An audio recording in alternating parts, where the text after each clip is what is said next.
All right. Well, thank you, everybody. I'm David G. I'm an alcoholic and an addict. And thank you so much, Ashley, for your service. And thank you for reminding me of my video. I forgot that last week. So thank you. Dennis T., thank you for your service, brother. It's always good to see you. A lot of good friends of mine here tonight. Thank you for coming out and joining in with us on this chapter. Man, what a powerhouse this chapter has been when you read it like we've been reading it over the last few weeks. Taking a deep, deep look at this thing and looking at faith in a new way, looking at faith in our own thinking, our own reasoning, not just faith in God, like we thought. And that's what was so, I guess, different for me when I came back in 2019 and went through this book for the no telling how many times I'd been through this. And, I was sitting here reading these pages almost like it was the first time that I'd ever went through it, because it was so powerful what I was seeing with new eyes. And I really began to have an experience that changed my life with this. And it really started showing me what the culprit of my addiction and addictions had been all this time.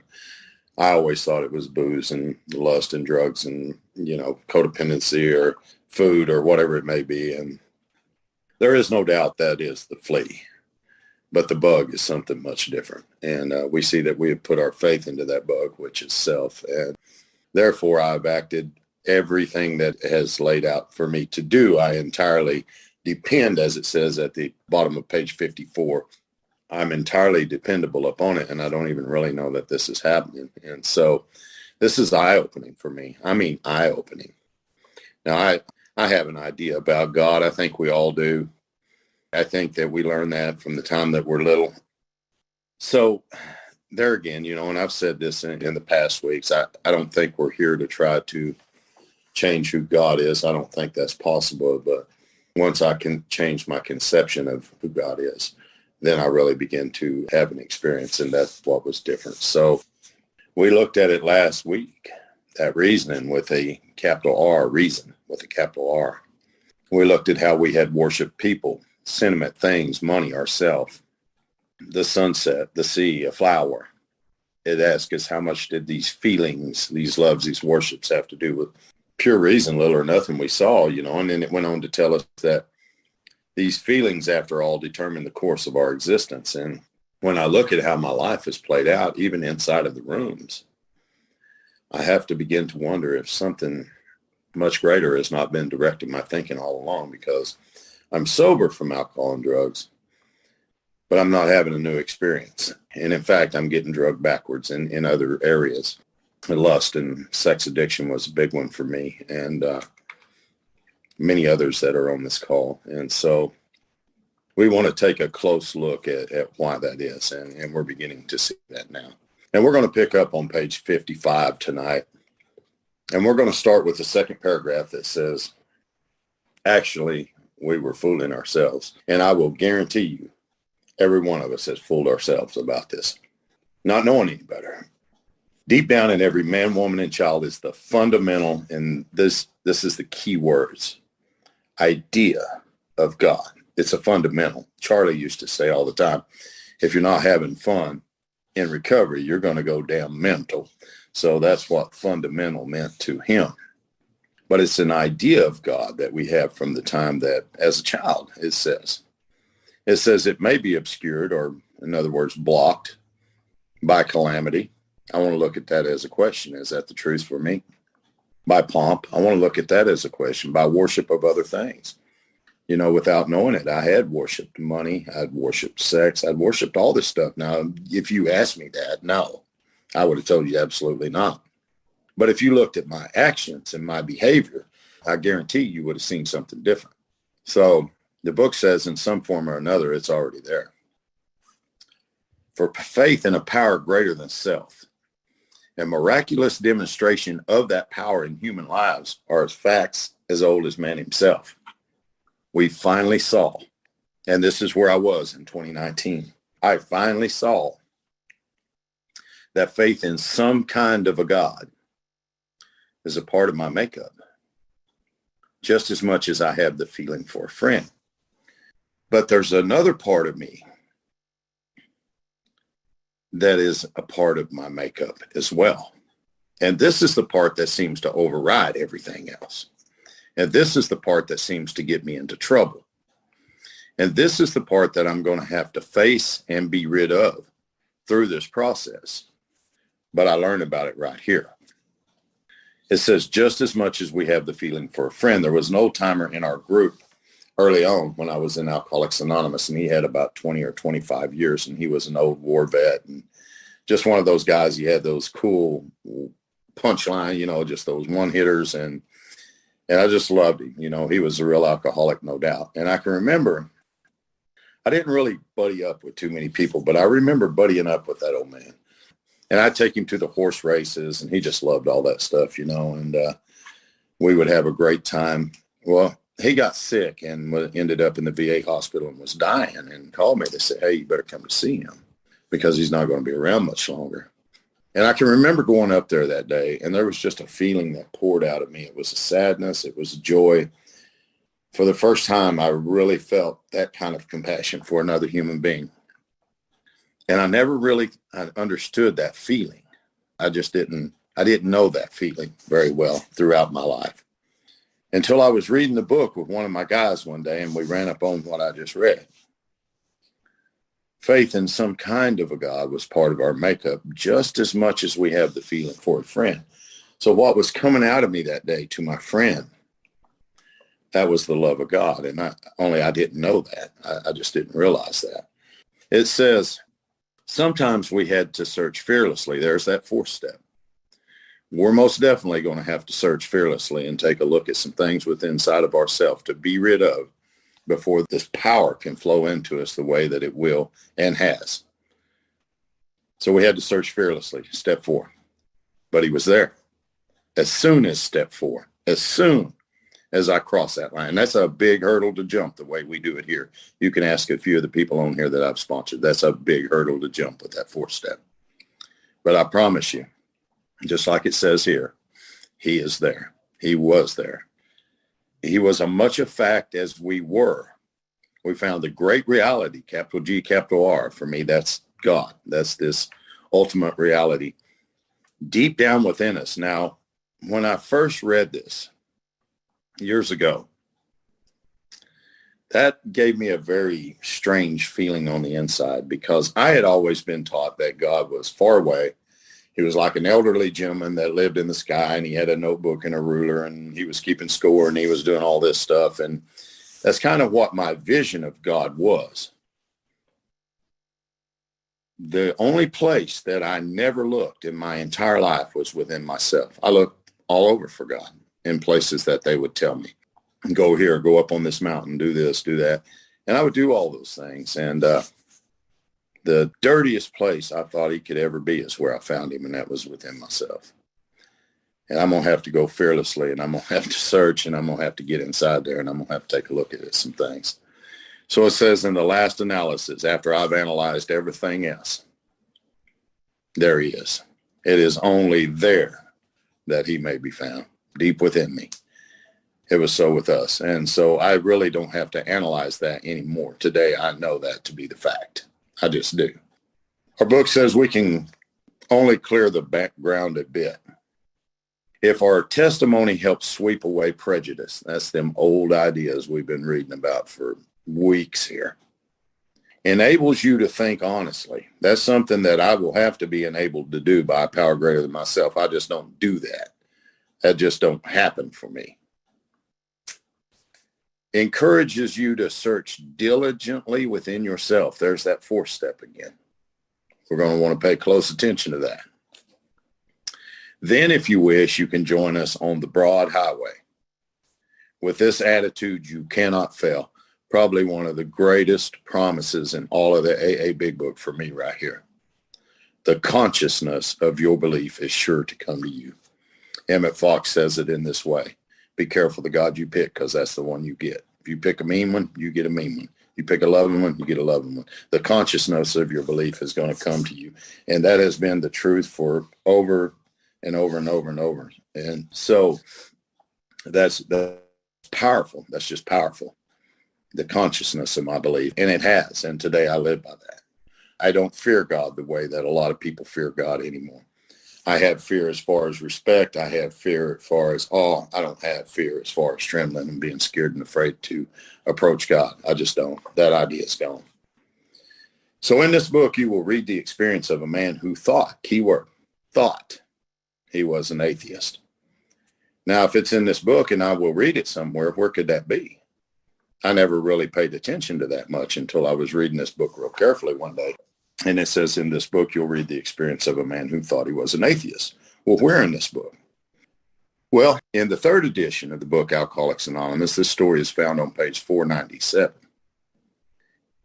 In the fourth edition of this book, on page 208, that man's story is found in this edition, which most of us probably have here with us tonight. And this is a great story. Now, they're just going to give a little bit of it here. But definitely take a look at that story. It's very interesting. And I'm not big on the stories, but I really enjoy that one. It says his story is so interesting that some of it should be told now. His change of heart was dramatic, convincing, and moving. Now let's look at dramatic. That's usually to do something physical. Convincing, that's usually mental. Moving, that's usually spiritual. So we're looking at the physical, the mental, the spiritual, over and over and over. The book has showed us this since we started. Now, here's a little bit about it. Our friend was a minister's son. He attended church school where he became rebellious at what he thought an overdose of religious education. Anybody else ever have that experience in their life?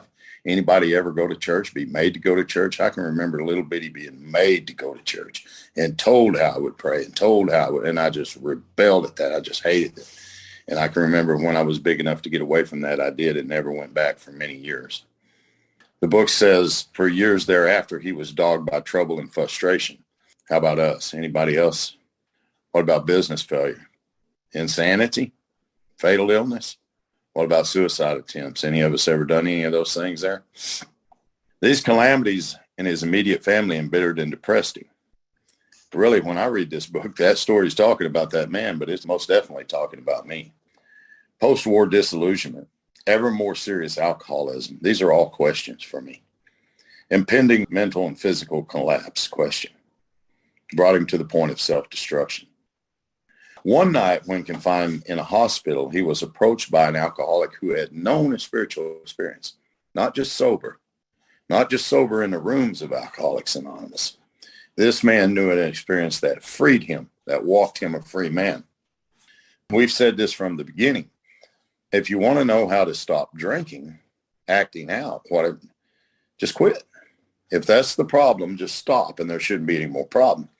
But every time we stop, there's another set of problems that show up in the mind, and that always leads us to either this problem or more problems. So that's exactly where this man was. He was approached by a man who had known a spiritual experience. So our friend's gorge rose as he bitterly cried out, if there is a God, he certainly hasn't done anything for me. Anybody else ever feel that way? But later alone in his room, he asked himself this question. And this was a question I asked myself for many years inside of the fellowship. Is it possible that all the religious people I have known are wrong? Now, while pondering the answer, he felt as though he lived in hell. Look how the spiritual experience, the spiritual awakening comes to us. I always thought it'd be a loud boom or there'd be some firecracker. I don't know what ideas I had, but it usually shows up like this.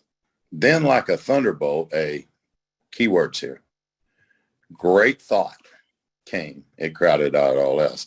And that's usually the spiritual experience. When that great thought comes and nothing can override it and it stays with me, I've had a spiritual experience. But like this man, I pondered the answer of the religious people for years. I just did. I remember working with Charlie and thinking, could they have all been wrong? Yes. Then the other part of my mind would say, no, they couldn't have all been wrong. Well, yeah, probably most of them. No. And this went on forever. When I come back through this work in 2019 and I come upon this, I remember sitting with the man that took me through this work. And I asked him that question. I said, I've wrestled with this for years. He said, the only thing that ever wrestles, David, is self. The spirit doesn't wrestle with you. Self wrestles with you. He said, the ego always wants to know right or wrong, black or white, up or down, front or back, He said, so you're not wrestling to find the answer within your spirit. You're trying to satisfy something that cannot be satisfied, and that's the ego. And I tell you, that really changed the way that I took a look at that question. It doesn't matter if all of them that I've known were wrong. It doesn't matter if all of them was right. My experience today is that's what's right. And man, what an experience that's been. Well, it says, who are you to say there is no God? Now, I would probably consider myself over the years not saying anything like that. Of course, I know there's a God. But when things go kind of crazy in my life, and I depend on self more than I depend on God, am I really not saying there's not really God? And if there is, then I'm going to rely more on this because I'm afraid not to. I don't know any better. Well, it says this man recounts that he tumbled out of his bed to his knees, and in a few seconds, he was overwhelmed by a conviction, keyword, a conviction of the presence of God. It poured over and through him. With the certainty and majesty of a great tide, it flooded the barriers. In other words, all these prejudices, these old ideas we've been talking about, he had built through the years were swept away. Look at the great promise. He stood in the presence of infinite power and love. That sunlight of the Spirit, I can remember in 2019, laying in there on the east end of the home here, dying, crying out to God, please, whatever. I just kind of wanted to get over the consequences and move on with my life. I really didn't want to have to face what I was going to have to face, and I sure didn't want a lot of people getting hurt. That ended up getting hurt out of that deal, but that's not always how it works. But I can remember after that and coming through this process, just standing in the presence of that infinite power and love and knowing that I'd been given another chance after 25 years in Alcoholics Anonymous with many experiences behind me. This experience that I've had through this work this last time has been something that has been absolutely life-changing. I've seen it begin to turn an entire fellowship in another direction and looking at self. It's been amazing what has happened here. I think there's many of us on this call tonight that stand in the presence of infinite power and love. That's a great promise here. He had stepped from the bridge, let's say, of reason, like we read back over, where was that at on page 53, the bridge of reason, to the shore, and we're going to say the shore of faith, because that's what it's talking about. He'd stepped from the bridge to shore. He came all the way in. He sit all the way down. He had the experience. He's a free man. For the first time, he lived in conscious companionship with his Creator. What a promise. What a promise that is. Thus was our friend's cornerstone fixed in place. No later vicissitude has shaken it. His alcoholic problem was taken away that very night, years ago.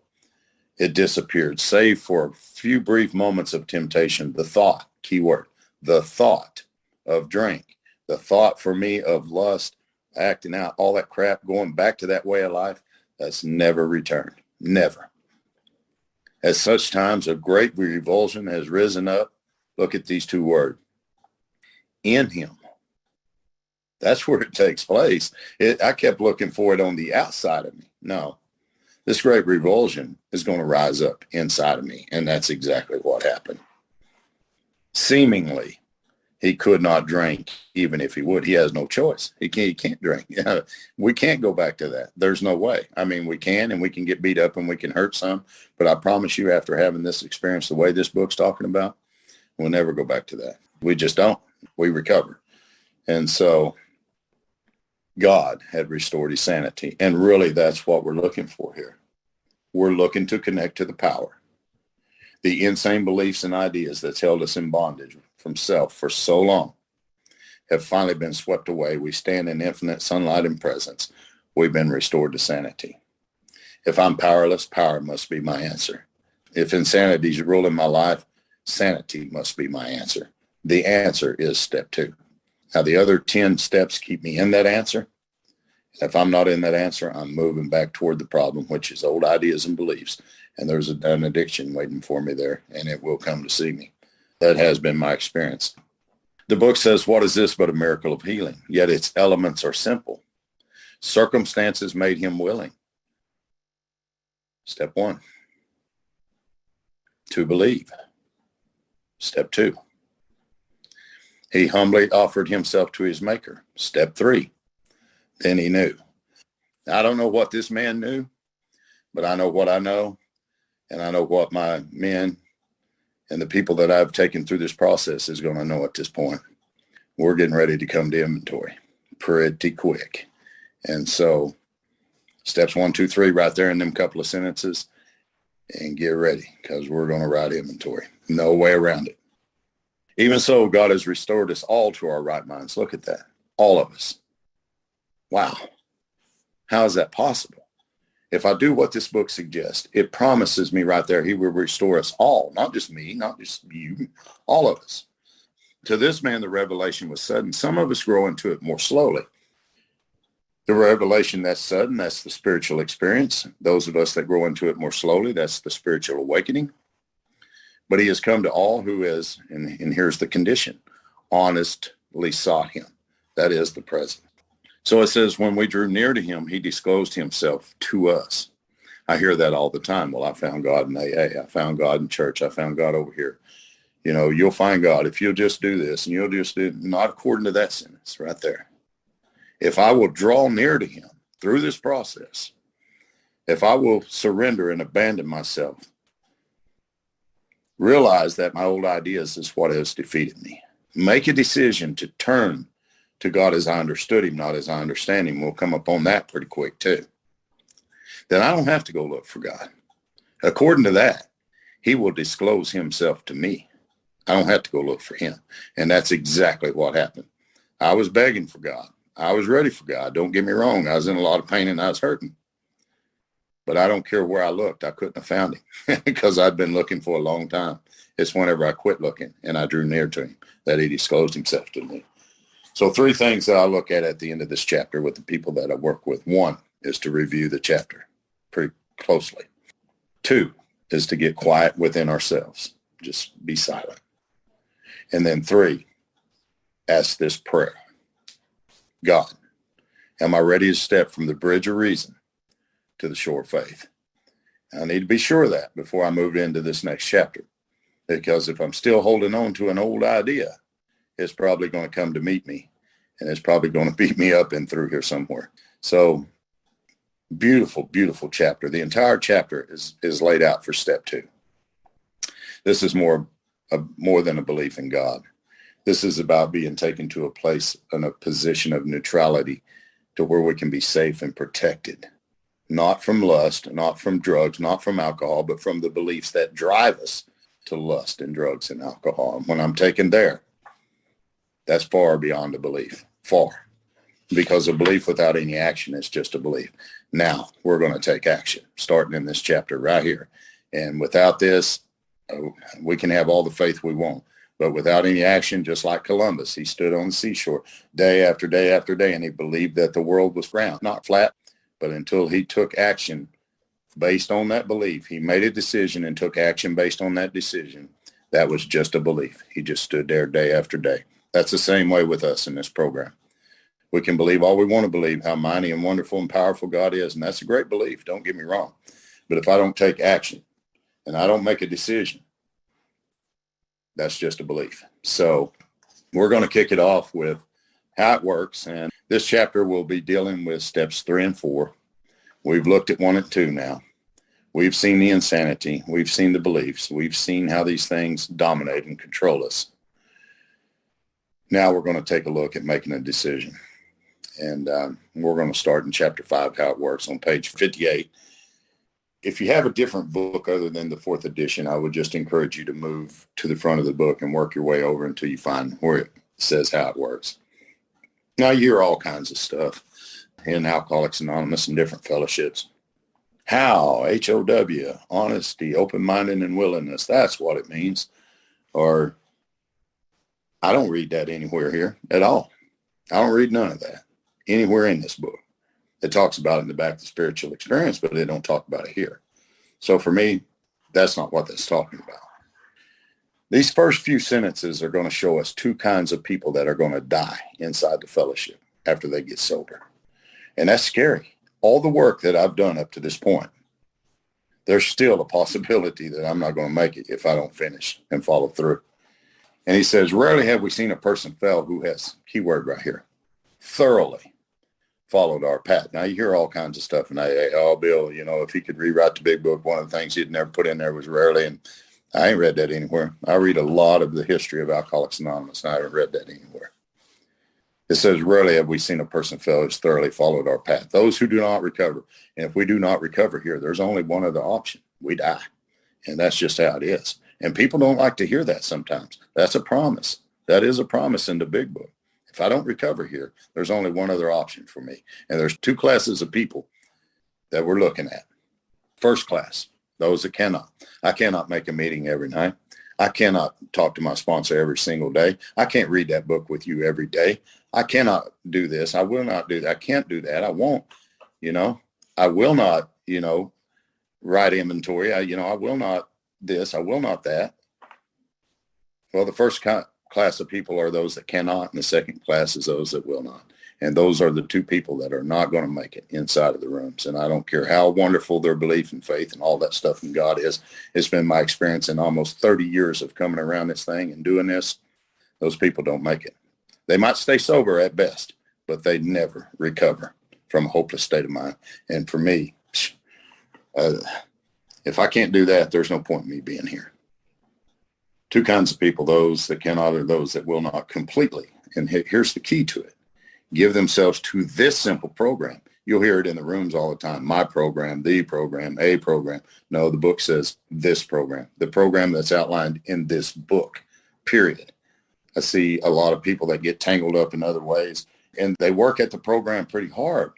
But one of the things that I see is they miss a lot through these first few chapters of the book and try to jump right into making a decision in step 3 and writing inventory. And man, until I can see what's honestly beating me, my chances of succeeding at that are slim to none. So it says usually men and women who are constitutionally incapable of being honest with themselves. The reason that I cannot be honest with myself is because of self. I need to take them out of that and put self there, because that's why I can't be honest with me. I don't know how to. It won't let me. There are such unfortunates. They are not at fault. It tells me right here, it's not my fault because of self and the things that it does to me. They seem, key word right there, seem. It doesn't mean they are, but they seem to have been born that way.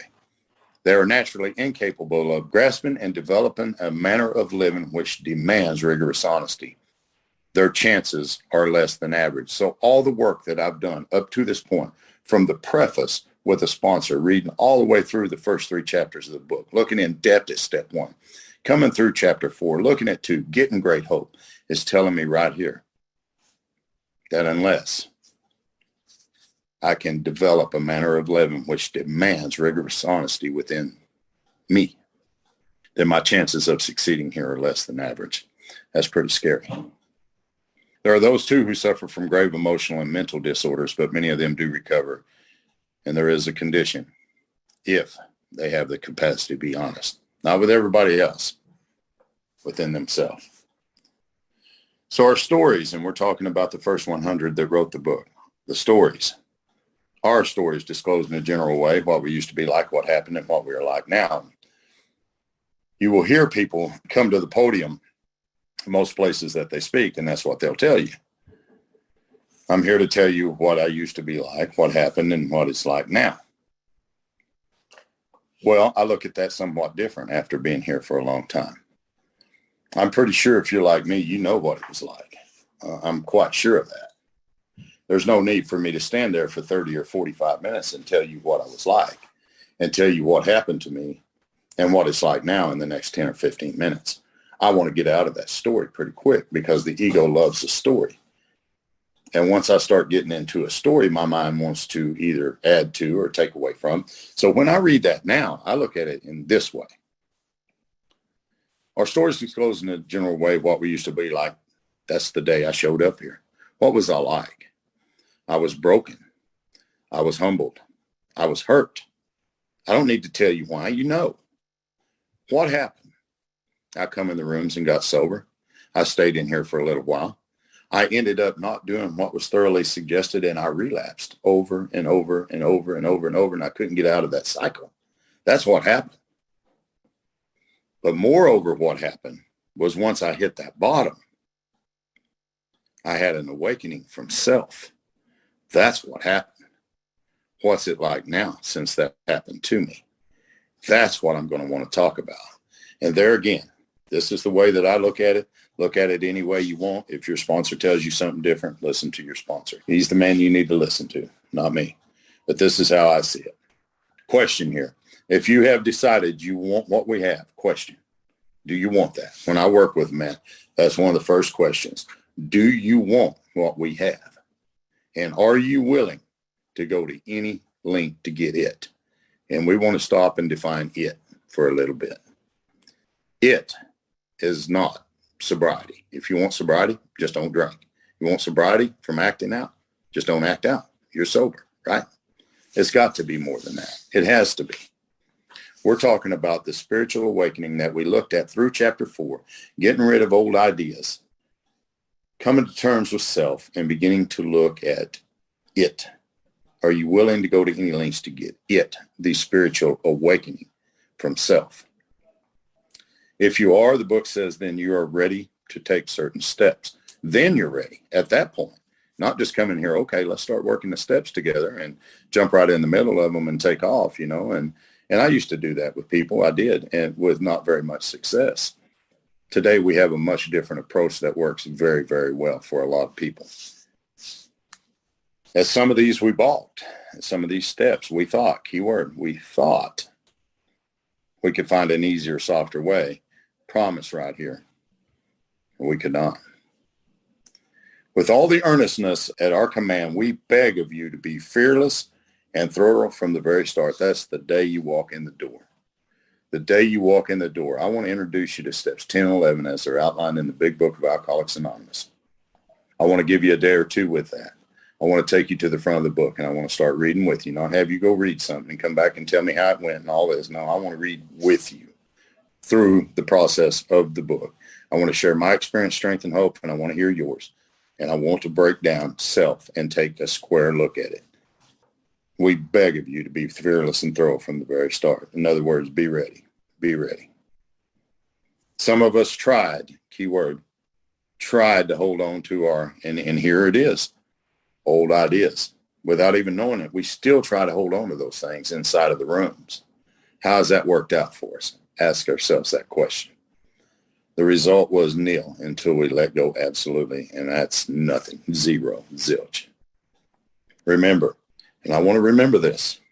If anything, God, I want to remember this. Please, God, help me remember this. That I deal with alcohol, I deal with lust, I deal with drugs. Not feelings, not issues, not all that crap that I hear whenever I go to a whole lot of these meetings. This is a feelings disease. I don't read that anywhere here. My book says I deal with alcohol. I deal with lust. I deal with codependent, whatever our problem may be. Cunning, baffling, and powerful. Without help, it is too much for us. But there is one who has all power. That one is God. May you find him now. So much for just relying upon me. Just go to meetings and don't drink. You ever hear that anywhere?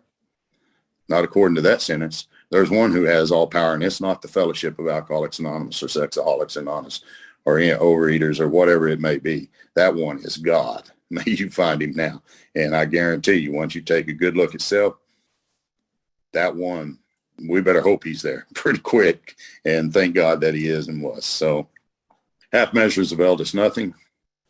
We stood at the turning point. And I think that is probably the truth for every one of us, most of us on any given day. I think we stand at the turning point. Not like we did the day we walked in, but our thought process, I think we stand at the turning point more than we even realize. Look at this beautiful prayer that's very rarely ever used by anybody inside of the fellowship. I use this prayer every day. This is called the protection prayer, or it's what I call it. We ask, and anytime I see those two words in that book, in this book, that's a prayer. We asked his protection and care with complete abandon. And I'm going to have to do this because I'm fixing to take a journey. I'm fixing to take a walk into the middle of this thing. And I need protection, and I need care, and I need love and support from other members who have been through this process.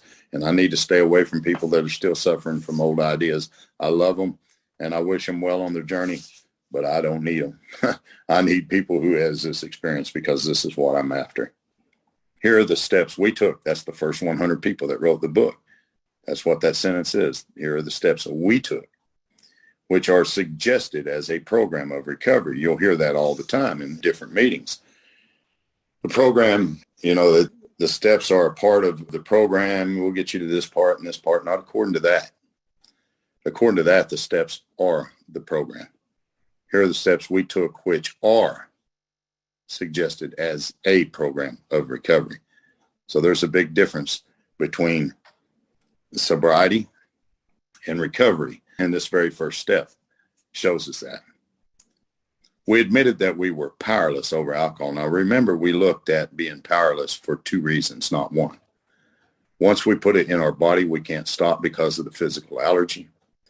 Once we take it out of our body, we can't stay away because of the mental obsession. That's the same way with lust. That's the same way with food, whatever it may be. I'm powerless for two reasons, not one. My life had become unmanageable. So I'm powerless over alcohol, lust, drugs, whatever it may be, physically and mentally. But my life is unmanageable because of a spiritual malady. So really, there's three areas of this that I want to take a look at in this first step. The allergy, the obsession, and the spiritual malady. The first half of step one is what brought me here.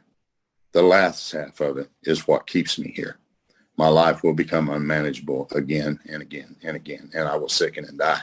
I know. I've done it. I haven't died physically, thank God, yet, but I have come pretty close on many occasions, and I know many of you have as well. 2, came to believe that a power greater than ourselves could restore us to sanity. Look at those first two words, came to, that's past tense. We came to that belief a long time ago. We're not talking about a belief in God. We're talking about reconnecting to the power which we have been disconnected from, and self has overtook our life and drove us to the dirt inside of the rooms over and over and over and over. So we come to believe that a power greater than self can restore us to sanity. Step 3, we made a decision to turn our will and our lives. Look at that. It doesn't ask me to give anything to God. It says I'm going to make a decision to turn my will and life over to the care of, not give anything to God. Man, that changed my life right there when I read that in this way. So our will, we will look at as our thinking. Our lives, we will look at as our action. All we're going to do is make a decision to turn the way that we think and the way that we act over to the care of God. As in squiggly writing, Charlie says, always pay close attention to this, David. We understood him. Now, I went to a lot of meetings in the beginning, and all I heard was, God is I understand him. God is I understand him. Well, God is we understand him. My book doesn't talk so much about that. It talks about God as we understood him. So what I understood in year 1 was something different than what I understood in year 2. And in year 5, I understood something different. And in year 10, I understood something different. And then in 12, and then in 15, and then in 20 and 25. What I've understood as I've grown in this program has changed because it's God as I understood him. When I understand something, that's it. That's final. I understand. You don't need to tell me anymore. I got it now. But that's not what our book says. It says we're going to turn our thinking and our actions over to the care of. I had a son that drowned in Lake Monroe, Indiana in 1995. Prior to that, if I'd have brought him to you, I would have expected you to take care of him to the best of your ability until I could have come back to have got him. And most of you would have done that. That's all we're doing with God here. We want to hand our thinking and our actions over to him. And by the time we get to page 85 in this process, we get to get that back. There is a beautiful promise on page 85 in this book. My gosh, it's just unbelievable how this process is. So we're going to take an in-depth look at step 3. Step 4, we're going to make a searching and fearless moral inventory. Now, the directions to those 2 steps are laid out in the chapter. So usually whenever I read through this part of it, I usually stop right here. I don't read on through all the rest of the steps because we're not to those steps when I'm with a new man. Here's the deal. We paid a tremendous price to get here. Let's be willing to do whatever it takes to stay here. And for most of us that have been in and out of here over and over and over and over, we know it's going to take something tremendous in order for us to stay here. We got it right here in our hands, right here in front of us. So if you would, flip with me to page 60. We will come back to visit the rest of these as we move on through this book. But we're going to drop down to where it says, many of us exclaimed, what an order, I can't go through with it. Ever feel that way? Talking with your sponsor, sitting in front of him, reading the book, going to a meeting, I can't go through with. The book says, don't be discouraged. No one among us has been able to maintain anything like perfect adherence to these principles. That's why I was always confused at church. I thought some were living to the utmost of them, and some of us weren't, and those of us that wasn't was headed for a bad place. Hell, the reality was I was already in a bad place. And so no one among us has been able to do that. So if you see somebody that you feel is a spiritual guru inside of the room, don't worry about it. Hell, he ain't maintaining anything like perfect adherence to any principles either, because we're not saints. But the point is that we are willing to grow along spiritual lines, ? There should be a question mark right there. And I had my people stop right there and ask that question. Am I willing to grow along spiritual lines? The principles, the 12 steps, you'll hear all, one is this, and two is hope, and one is faith, and this. And the 12 and 12 bill says it this way. The steps are a set of principles, spiritual in their nature. So that's all the principles are. They're the steps. And so it says the principles, the steps we have set down, they are guides to progress. We claim spiritual progress rather than spiritual perfection. Our description of the alcoholic, step 1. We've seen that in the first 3 chapters. The description of the alcoholic was laid out beautifully within those first 3 chapters of the book, if you was with us. If not, I encourage you to go back and listen to the recordings. The chapter to the agnostic, step 2. We just finished that. And our personal adventures before and above that, I drank or I acted out before I did any of that. And after I quit, make clear 3 pertinent ideas. That we were alcoholic. There should be a question mark there. And we cannot manage our own lives. We've seen that in chapters 1 and 2. That probably no human power could have relieved our alcoholism. We've seen that in chapter 3. We beat that to death looking through there. That our ideas is what was killing us, not other people and their ideas. That God could and would if he were sought, and there it is, if he were sought. That's the condition. So our book says self manifests in various ways. Now that we've talked about these beliefs, these concepts, these ideas, these prejudice, we've talked about self over and over and over these weeks. We're going to dig in deep.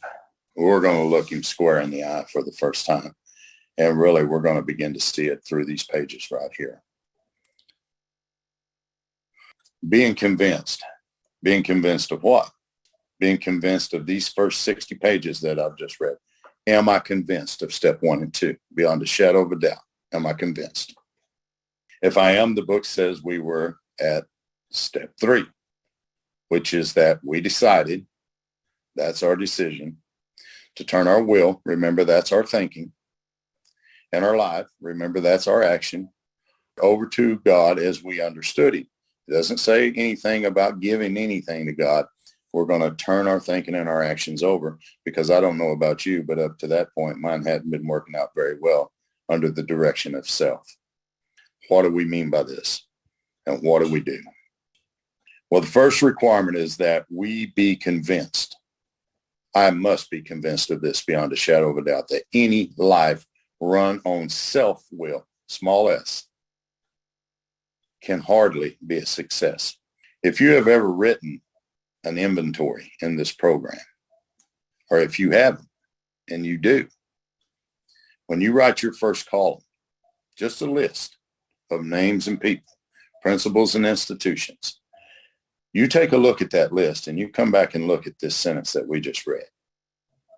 Any life run on self-will can hardly be. On that basis, we're almost always in collision with something or somebody.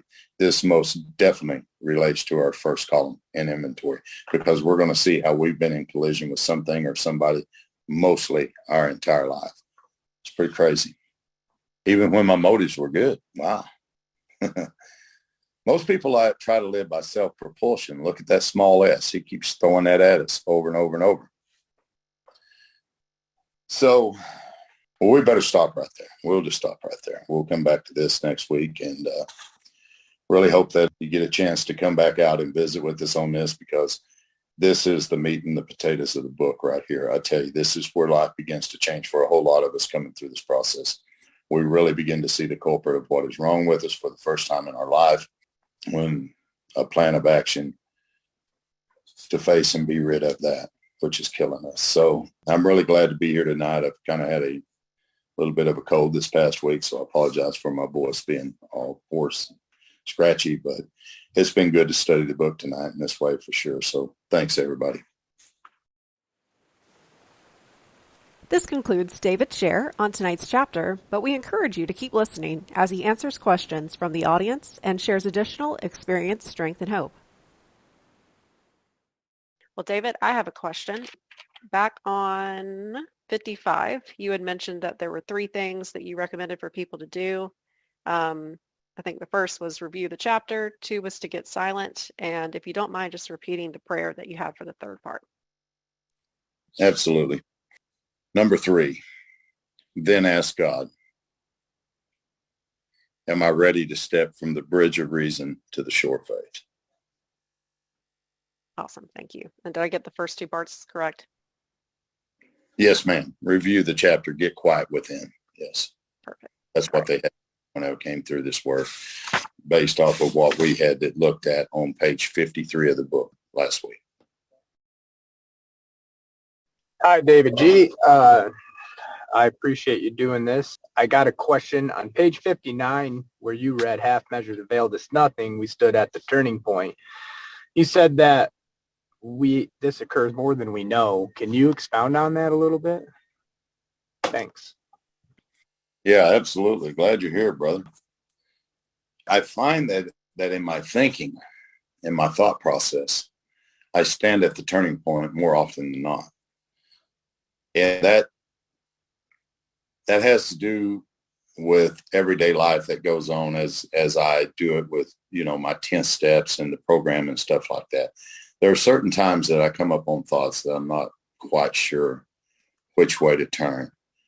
There, it's hard to get quiet real quick and say a prayer and listen for guidance, and especially if you've got a quick decision that you need to make. So for me, that's where that prayer right after what you read right there comes in. We ask his protection and care with complete abandon. And so for me, whenever I said that, I was talking more about, I stood at the turning point. For one, in 1995, whenever I came in for the first time, in 2019, when I hit a bump in the road again. But today, I look at that in my thought process. Where am I at a turning point today? I mean, what's that look like for me? So I try to look at it more than just with drinking or drugging or whatever the issue is. So. Hey, David. So happy to be here. Thank you so much. So much good stuff. Oh, my goodness. I have 2 things. They're quick. Page 55 at the very bottom, you said his change of heart was dramatic, convincing, and moving. Can you remind me again what those stood for? Yes, ma'am. Dramatic, physical. I have the physical written above that because usually whenever I'm dramatic, there's something physical going on, one way or the other, body motion or whatever it may be. Convincing, I look at that in the mental aspect, and then moving, of course, spiritual. And those were the 3 things that happened to this guy. His change of heart entailed all of those, not just one. And thank you. And then the other part thing, when you were talking about the principles, I mean, I've always heard that is the steps, but you know how sometimes they'll throw words next to step 1 stands for honest or courage or whatever. Is that a thing? Or is that something that was just made up along the line? I don't think it was in the original. I think it came later on. I'm very okay with that. It's just my sponsor, Charlie of Joe and Charlie, really beat that into me. We're not going to pay attention to any of that. We're going to look at what it says, that the steps are a set of principles, spiritual in their nature. And we want to look, because if I start getting hung up on all of that, then my mind goes from the book. And that's just my experience. There again, if anybody having a good success with that, continue doing it, please. So awesome. Good to see you, Sue. Thank you. Good to see you. My question pertains more to one of the teachings that or one of the sessions from last week or the week before on this chapter. And I don't even know if this is the appropriate question to ask in this forum, but when you were talking about terms and you were talking about like specifically like with the word Jesus Christ, and you were saying that that does not bother, those words don't bother you anymore.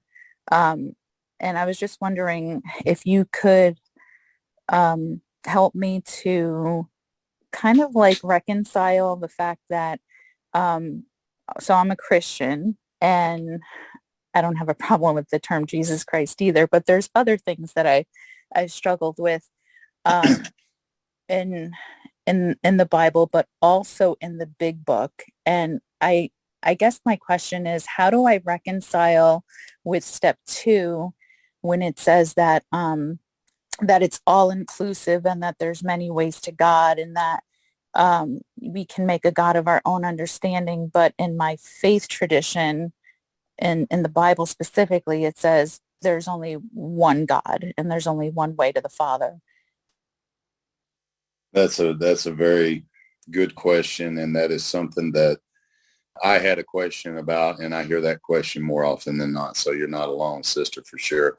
And I just want to remind you that most of us, the only meeting that we're ever late to is the first one we ever get to. So for me, that was, about 30 years too late. So you're never late. So glad you're here. The more important part of that exercise for me was, what does this really mean to me? Because obviously the meaning behind that term for me really is what had me tangled up in my thought process. And for me, whenever I looked at Jesus, I had an old idea of that by, he was whipped and he was beaten and he was killed and it was my fault. And I don't know if that's what was said, but that's what I heard. And so I had a problem with that. I had a big problem with that all my life. And what I learned through that exercise for me was to look more at like the resurrection, the life after death. Same thing that happened for us here. We came here. We died to self. We rose again. We walked a free man. Same thing. I started looking at it different. It was the same term. It was only different. Now, as far as what that says, the only thing that I can really encourage you is to study on page 55, what we looked at tonight, second to the last paragraph on that page. We can only clear the ground a bit if our testimony helps sweep away prejudice, which is an old idea, enables you to think honestly, encourages you to search diligently within yourself. And if you wish, you can join us on the broad highway with this attitude, you cannot fail. But here's the sentence I would really have you prayerfully consider. The consciousness of your belief is sure to come to you. And if that's your belief and it has come to you and you're sure of that, I encourage you to stay with that belief beyond all doubt, no matter what anybody says, no matter what the book says, no matter what. If that's your belief, that's your conviction, stay with that. I know that I have mine, and it's made all the difference. So I hope you come back again. We're going to look a lot closer at this next week for sure. So. Thank you, David.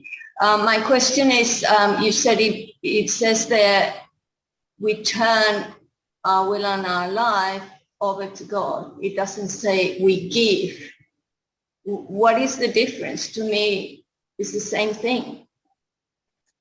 Yes, ma'am. For me, it was something quite different. If I turn it over to you, there's probably an opportunity for me to get it back.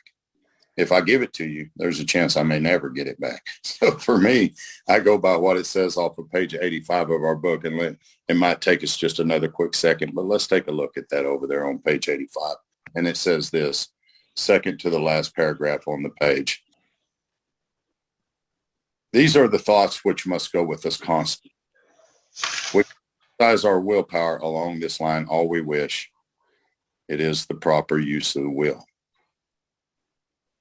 So if I can exercise my willpower along those lines, that means obviously I get it back.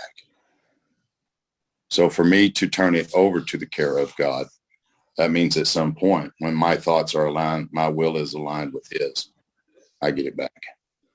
And it's very clear to me right there that that's what happens to me here.